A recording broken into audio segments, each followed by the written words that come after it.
Oh, Survivor! Subquake has done it again. He has released the much anticipated update for Undead Legacy 2.6. Well, actually, there are a few minor bug fixes following that, and it does have a treat for us. New weapons, vehicles, enemies, cool new POI, and of course, new game mechanics such as Recycling Station, Chicken Coop, and Apiary that is coming to Undead Legacy. With a long list of patch notes, I'm going to link that below, and if you're interested in installing and playing Undead Legacy, and I really recommend that, there will be a link to a setup guide to get you up and running, client and server if needed. Now, if you played before, the first thing to consider is, can I upgrade my existing game? Is it compatible? And Subquake says, well, maybe. So do take a backup just in case and try it out and roll back if not. The new version also has some new configurations that you can set. One of them that I really love is the death penalty. You want to have it disabled, meaning no stat penalty. Beginner, moderate, or standard, which is sort of escalating how much you actually lose as you die. Playing on a multiplayer server, especially Mischief Maker, having a death penalty is just horribly prohibitive because you lose all your skills. There's also a POI tier loot scale, which basically goes from 0 to 100, which determines how important the POI tier is when it scales the loot.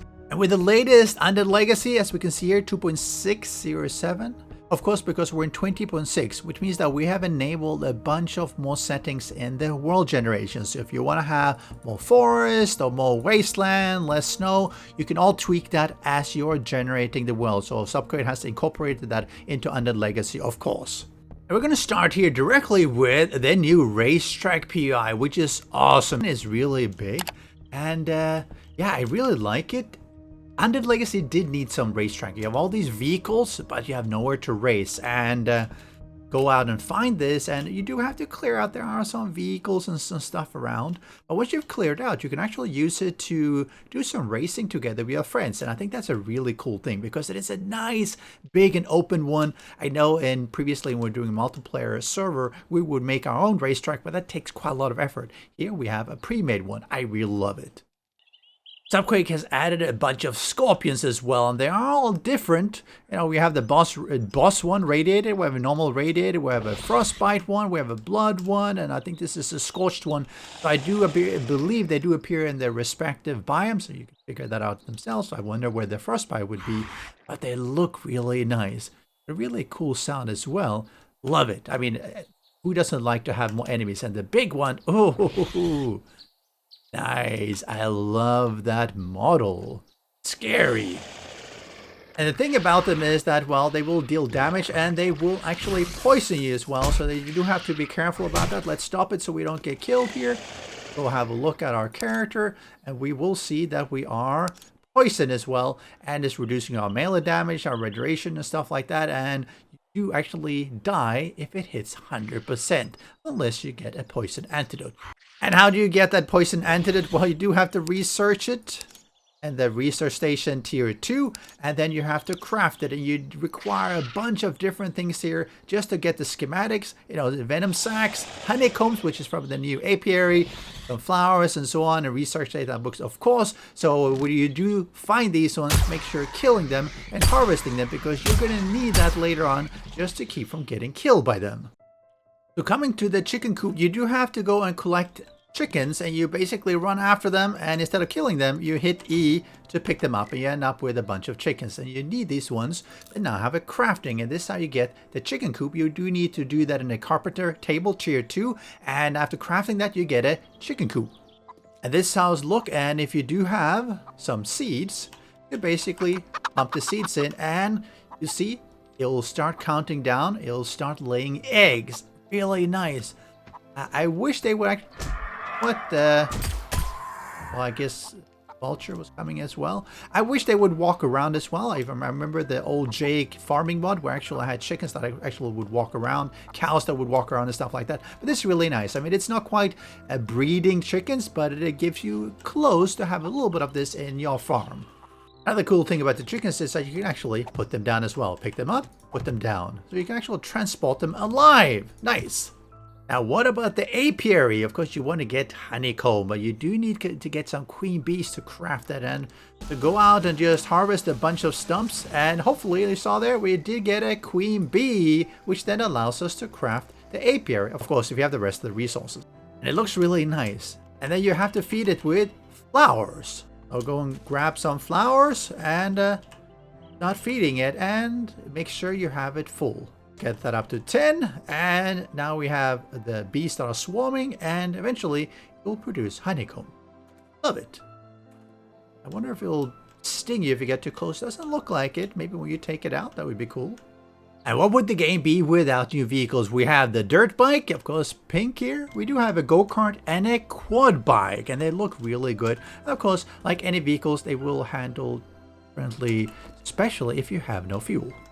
Of course, once you have fuel, you can zip around. I always love dirt bikes because they tend to handle really well off-road, which is something that, well, most players actually drive off-road a lot. And let's try out this quad. I'm assuming that, oh, a little bit slippery, but speedy. Nice acceleration there. And I like the look of it. They do come in various variants as well, so you can choose which look you want to have. Let's try out the go-kart here, and where better to do that than on the racetrack. Let's go around here a little bit. Oh, it actually, no. How can I get stopped by that small little cone? You probably do have to do a little bit of cleanup here because there's a bunch of things that you can get stuck on. But otherwise, it'll be great for those multiplayer servers. We can just have your race here with your friends. If you know Undead Legacy, you know that you can actually find and repair vehicles. And the new system in place actually has been changed. You don't just need your usual wrench, you actually need a maintenance, which is depending on which vehicle. This is a truck one. Of course, you need a bunch of things like this, of course, to repair it, such as the repair kit. Superior repair kit is a new one, but you do need the maintenance schematics or knowledge as well that you have to unlock first. Otherwise, you cannot repair. And what are these? Well, you have the bicycle, we have the mini bike, then we have the motorcycle, car, van, truck, gyrocopter, plane, and helicopter. So there's no more just getting those repair kits and going out and just grabbing the closest truck that you find about, because that's actually what people were doing in Undead Legacy in Alpha 19. Now you have to do a lot more research, because to get these you have to research them in the crafting station or research station, and requires obviously a bunch of resources as well. So this is not early game. This is something that follows you from the bicycle and upwards through the mini bike and the motorcycle and the car until you reach the helicopter. So it's something that is going to delay you getting really cool vehicles, but I think that's all right. But when you have it, you can repair it, and it'll take a while. After which, simply just refuel it, get in, and drive away with your new really cool truck that barely fits on. Yeah, take a little bit of getting this out, because how the heck did they get that in? It doesn't even fit here. But oh, it is so cool. Not to mention really useful if you're transporting resources. Nice, love it. Let's look at some of the new weapons that they put in. You see here is one. And there's a knife. We then have a spear, another spear, and another spear. And they actually look really, really good. Just quickly, we have the electro blade here, which actually does have an electric stun as well. Titanium knife, iron spear, a new model, serpent spear, and then the trident. So let's try them out here a little bit. You can hear the... Yeah, there. Oh, it's like a stun baton. Nice. I like that. And of course, if you like to do the knife thingy, maybe you would use this more to skin animals, but it works good enough to just stab things. You have the new iron spear, and one of the changes here is that the right click is no longer throwing a spear, it's actually just power attacking. It's got a really long attack distance like that. Nice. Then we have the serpent spear. Ooh, looks really good. Again, also has a power attack. Oh, let's do that headshot. Oh, and the trident. This is probably my favorite. Look at how nice that one is. Just stab her in the face here. Let's stab some more here. Oh, some nice headshots here. Oh, and power attack. Nice. It obviously does more damage, takes more stamina, but I love the look of this spear. Also, the distance, like all spears, you do have a better range. Subquake has also put in a bunch of sort of low-level early game weapons that you can find, such as the modified table leg. If we switch to that, oh, that actually looked pretty nice. I like it. Obviously, it's not going to be as good as a later game weapon, but it does give some bleed. We do have the golf club. Who doesn't want to just Oh, just whack him in the face. Doesn't look like it has any... Yeah, it doesn't look like it has any bleed or anything. Of course, the tennis racket, you know, go out there on the court, just whack them. I don't think this one would last very long. Imagine bashing a bunch of zombies in the face with this. Yeah, it would probably break a boat, or just smash them, go paddling a little bit. Not going to be paddling there behind. You do have this misshaped junk blade, which is not too bad. It looks really good, though. It is like a slashing weapon. It does have a bleed. So I think that's nice. Having bleed does help. It does slowly bleed them over time as you stack them up, which is nice depending on your skills. I think the bow took looks really nice. It's more like a spear weapon. It does have a little bit longer range as well. And then a scrap spear, early on spear. And early on weapons is important because it takes a while before you get the really good weapons. There's also some additional tools here. You can see this crude axe and the titanium shovel. Again, early on tools that you can find, at least for the crude axe. Titanium shovel obviously is a late game. I guess it'll be competing with that auger for going out digging, depending on which is your preference. But it again looks nice. And it can double as a pretty good weapon as well. Of course, it's probably not as good as having a dedicated weapon, but in a pinch, just stab them in the face. And it does have a pretty nice power attack as well, even though it is slow. I'm also going to look here at the Condor pistol. Well, sounds pretty good. We have a long double barrel shotgun. Ooh, sounds like the regular one. And who doesn't want to have a combat shotgun? Oh, that sounds so nice. I love it. I love shotguns. Assault rifle, MR4. Sounds nice. It works pretty well. We also have a marksman rifle, the LCR-12. Of course, you probably want to have it with a scope, but it does have a pretty good damage. And you notice the recoil is actually really light.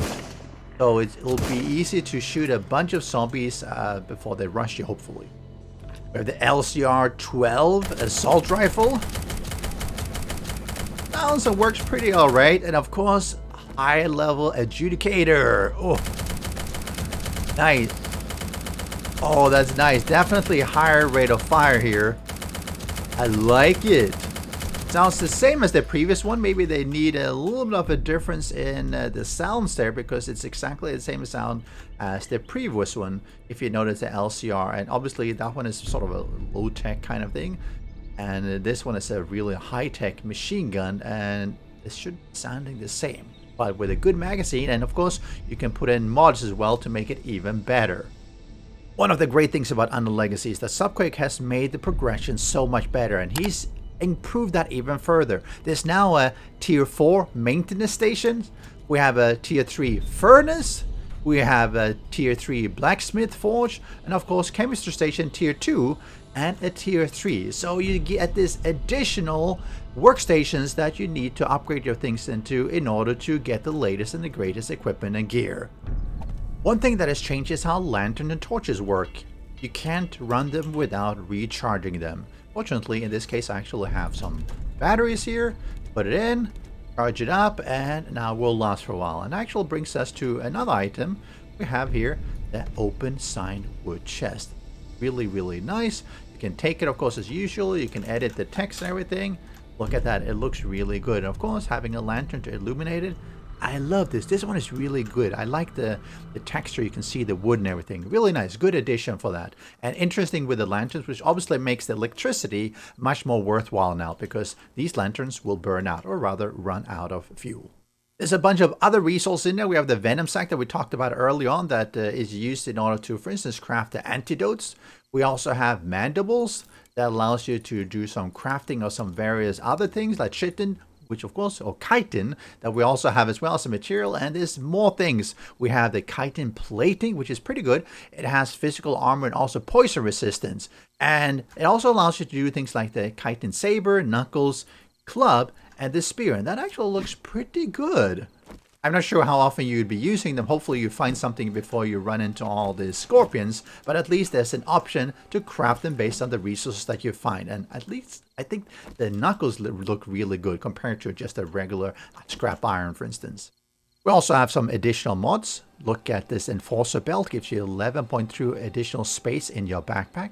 We have the Enforcer vest that gives you more backpack space and some armor, less mobility though. We also have the broadcast radio that increases the broadcast range from your containers to do crafting easier. And this is a really cool mod because it's something that is very unique to Undead Legacy in that you can actually craft and it'll pull from nearby containers if you have set them up to broadcast. We have some additional ammunition as well, 50 caliber rounds, the regular, we have the hollow point or the armor piercing round as well for the sniper rifle. But yeah, there's just so much in this update, and thank you Subquake for spending all this effort to just give us more fun things to play with.